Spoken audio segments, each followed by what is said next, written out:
Leviticus chapter 4. The Lord spoke to Moses, saying, Speak to the people of Israel, saying, When anyone sins unintentionally in any of the Lord's commandments about things not to be done, and does any one of them, if it is the anointed priest who sins, thus bringing guilt on the people, he shall offer for the sin that he has committed a bull of the herd without blemish as a sin offering to the Lord. He shall bring the bull to the entrance of the tent of meeting before the Lord, and lay his hand on the head of the bull. The bull shall be slaughtered before the Lord. The anointed priest shall take some of the blood of the bull and bring it into the tent of meeting. The priest shall dip his finger in the blood and sprinkle some of the blood 7 times before the Lord in front of the curtain of the sanctuary. The priest shall put some of the blood on the horns of the altar of fragrant incense that is in the tent of meeting before the Lord. And the rest of the blood of the bull he shall pour out at the base of the altar of burnt offering, which is at the entrance of the tent of meeting. He shall remove all the fat from the bull of sin offering, the fat that covers the entrails and all the fat that is around the entrails, the 2 kidneys with the fat that is on them at the loins, and the appendage of the liver, which he shall remove with the kidneys, just as these are removed from the ox of the sacrifice of well-being. The priest shall turn them into smoke upon the altar of burnt offering. But the skin of the bull and all its flesh, as well as its heads, its legs, its entrails, and its dung, all the rest of the bull, he shall carry out to a clean place outside the camp, to the ash heap, and shall burn it on a wood fire. At the ash heap it shall be burned. If the whole congregation of Israel errs unintentionally, and the matter escapes the notice of the assembly, and they do any one of the things that by the Lord's commandments ought not to be done, and incur guilt, when the sin that they have committed becomes known, the assembly shall offer a bull of the herd for a sin offering, and bring it before the tent of meeting. The elders of the congregation shall lay their hands on the head of the bull before the Lord, and the bull shall be slaughtered before the Lord. The anointed priest shall bring some of the blood of the bull into the tent of meeting, and the priest shall dip his finger in the blood and sprinkle it 7 times before the Lord, in front of the curtain. He shall put some of the blood on the horns of the altar that is before the Lord in the tent of meeting, and the rest of the blood he shall pour out at the base of the altar of burnt offering that is at the entrance of the tent of meeting. He shall remove all its fat and turn it into smoke on the altar. He shall do with the bull just as is done with the bull of sin offering. He shall do the same with this. The priest shall make atonement for them, and they shall be forgiven. He shall carry the bull outside the camp and burn it as he burned the first bull. It is the sin offering for the assembly. When a ruler sins, doing unintentionally any one of all the things that by commandments of the Lord his God ought not to be done, and incurs guilt, once the sin that he has committed is made known to him, he shall bring as his offering a male goat without blemish. He shall lay his hand on the head of the goat. It shall be slaughtered at the spot where the burnt offering is slaughtered before the Lord. It is a sin offering. The priest shall take some of the blood of the sin offering with his finger and put it on the horns of the altar of burnt offering, and pour out the rest of its blood at the base of the altar of burnt offering. All its fat he shall turn into smoke on the altar, like the fat of the sacrifice of well-being. Thus the priest shall make atonement on his behalf for his sin, and he shall be forgiven. If any one of the ordinary people among you sins unintentionally in doing any one of the things that by the Lord's commandments ought not to be done, and incurs guilt, when the sin that you have committed is made known to you, you shall bring a female goat without blemish as your offering, for the sin that you have committed.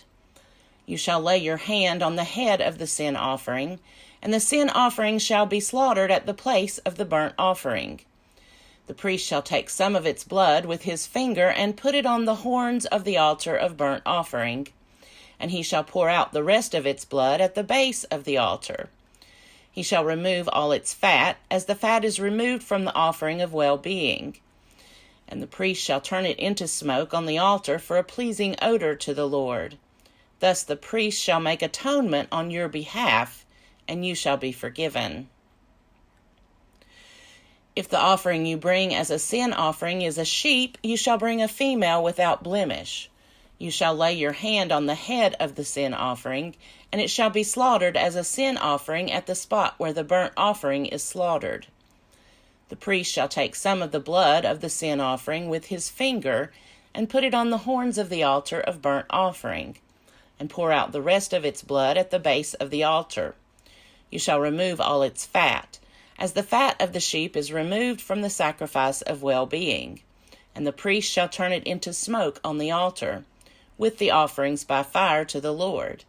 Thus the priest shall make atonement on your behalf for the sin that you have committed, and you shall be forgiven. Leviticus chapter 5. When any of you sin in that you have heard a public adjuration to testify, and, though able to testify as one who has seen or learned of the matter, do not speak up, you are subject to punishment. Or when any of you touch any unclean thing, whether the carcass of an unclean beast, or the carcass of unclean livestock, or the carcass of an unclean swarming thing, and are unaware of it, you have become unclean, and are guilty. Or when you touch human uncleanness, any uncleanness by which one can become unclean, and are unaware of it, when you come to know it, you shall be guilty. Or when any of you utter aloud a rash oath for a bad or a good purpose, whatever people utter in an oath, and are unaware of it, when you come to know it, you shall in any of these be guilty. When you realize your guilt in any of these, you shall confess the sin that you have committed, and you shall bring to the Lord, as your penalty for the sin that you have committed, a female from the flock, a sheep or a goat, as a sin offering, and the priest shall make atonement on your behalf for your sin. But if you cannot afford a sheep, you shall bring to the Lord, as your penalty for the sin that you have committed, 2 turtle doves or 2 pigeons, one for a sin offering and the other for a burnt offering. You shall bring them to the priest, who shall offer the first the one for the sin offering, wringing its head at the nape without severing it. He shall sprinkle some of the blood of the sin offering on the side of the altar, while the rest of the blood shall be drained out at the base of the altar. It is a sin offering. And the second he shall offer for a burnt offering according to the regulation. Thus the priest shall make atonement on your behalf for the sin that you have committed, and you shall be forgiven. But if you cannot afford 2 turtle doves or 2 pigeons, you shall bring as your offering for the sin that you have committed 1/10 of an ephah of choice flour for a sin offering. You shall not put oil on it or lay frankincense on it, for it is a sin offering. You shall bring it to the priest, and the priest shall scoop up a handful of it as its memorial portion, and turn this into smoke on the altar, with the offerings by fire to the Lord. It is a sin offering. Thus the priest shall make atonement on your behalf for whichever of these sins you have committed, and you shall be forgiven. Like the grain offering, the rest shall be for the priest. The Lord spoke to Moses, saying, When any of you commit a trespass and sin unintentionally in any of the holy things of the Lord, you shall bring, as your guilt offering to the Lord, a ram without blemish from the flock, convertible into silver by the sanctuary shekel. It is a guilt offering, and you shall make restitution for the holy thing in which you were remiss, and shall add 1/5 to it and give it to the priest. The priest shall make atonement on your behalf with the ram of the guilt offering, and you shall be forgiven. If any of you sin without knowing it, doing any of the things that by the Lord's commandments ought not to be done, you have incurred guilt, and are subject to punishment. You shall bring to the priest a ram without blemish from the flock, or the equivalent, as a guilt offering, and the priest shall make atonement on your behalf for the error that you committed unintentionally, and you shall be forgiven. It is a guilt offering. You have incurred guilt before the Lord. Leviticus chapter 6.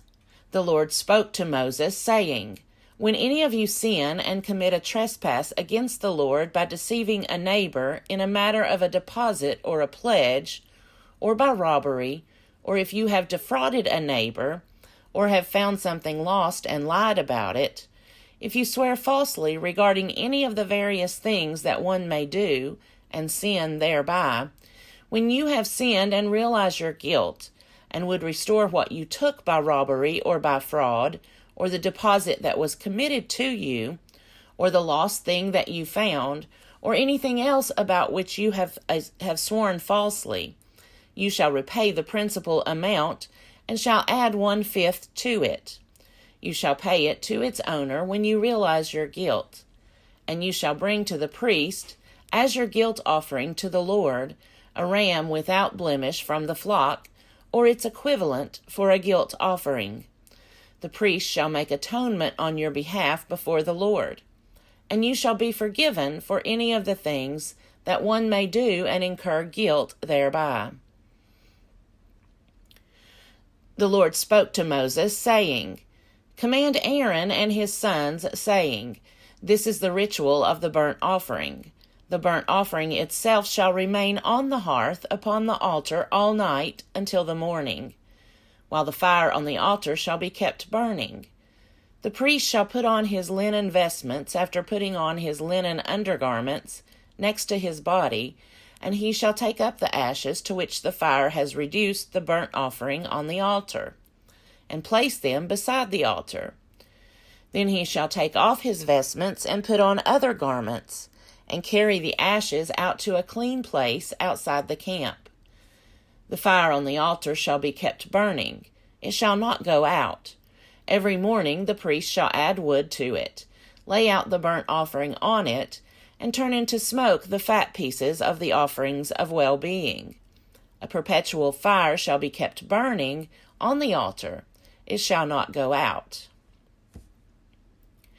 This is the ritual of the grain offering. The sons of Aaron shall offer it before the Lord in front of the altar. They shall take from it a handful of the choice flour and oil of the grain offering, with all the frankincense that is on the offering, and they shall turn its memorial portion into smoke on the altar as a pleasing odor to the Lord. Aaron and his sons shall eat what is left of it. It shall be eaten as unleavened cakes in a holy place. In the court of the tent of meeting they shall eat it. It shall not be baked with leaven. I have given it as their portion of my offerings by fire. It is most holy, like the sin offering and the guilt offering.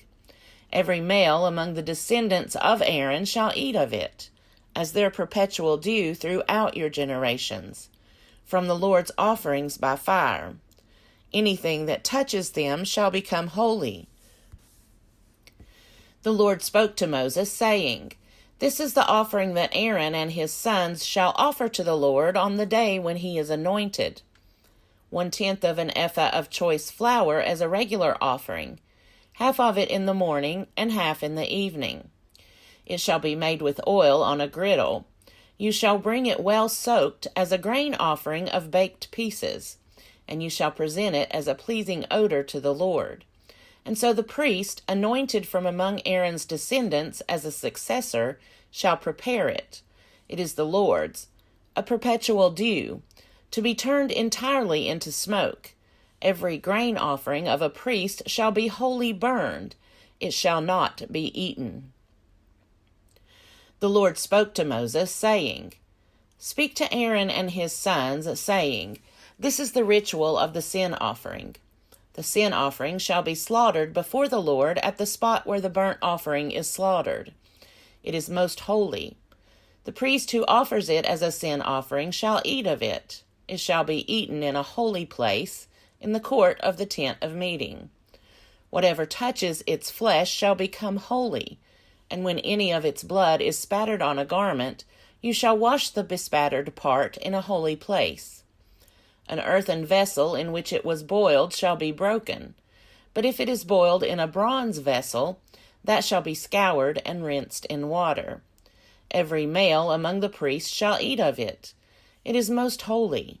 But no sin offering shall be eaten from which any blood is brought into the tent of meeting for atonement in the holy place. It shall be burned with fire.